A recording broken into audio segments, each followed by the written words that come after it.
A high-level meeting in Washington on Monday saw European leaders caution against premature optimism over a potential Russia-Ukraine peace deal, even as U.S. President Donald Trump initiated steps for direct talks between Vladimir Putin and Volodymyr Zelensky. European leaders attending talks in Washington on Monday shed light on the fact that any peace deal must preserve Ukraine's sovereignty and military capability. French President Emmanuel Macron stated that no part of the discussions involved Ukraine surrendering territory and underlined the need for an unlimited Ukrainian army capable of defending itself. German Chancellor Friedrich Merz likened Russia's demand that Ukraine give away Donbass to asking the United States to give up Florida.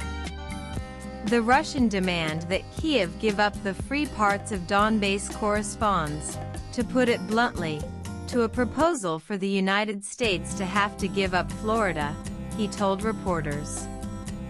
Merz reiterated that Europe stands firm against compromising Ukraine's territorial integrity.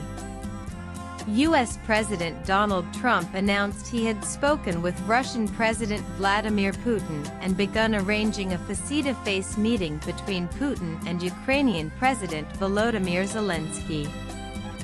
Trump added that a trilateral meeting including himself would follow the bilateral talks. Trump described the development as a very good, early step in efforts to end the ongoing conflict, which began in 2020. The call marks the most significant contact between the Russian and U.S. leadership on the war since tensions peaked. Finnish President Alexander Stubb expressed doubt about Putin's sincerity, stating, "Putin is rarely to be trusted."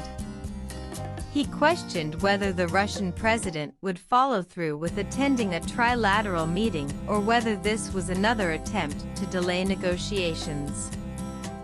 The caution reflects long-standing mistrust over Russia's diplomatic promises, particularly in light of past actions such as the 2014 Ilovaisk incident, where Russian forces ambushed retreating Ukrainian troops despite assurances of safe passage.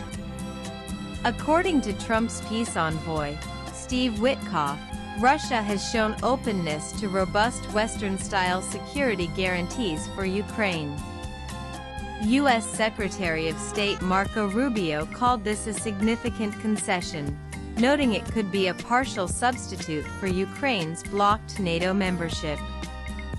Italian Prime Minister Giorgia Meloni reportedly suggested a NATO-style guarantees without NATO framework, which Russia appeared to accept.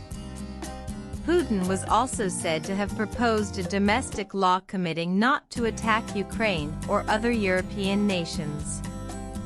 However, skepticism remains, as previous agreements, such as the 1994 Budapest Memorandum, were ultimately unenforceable.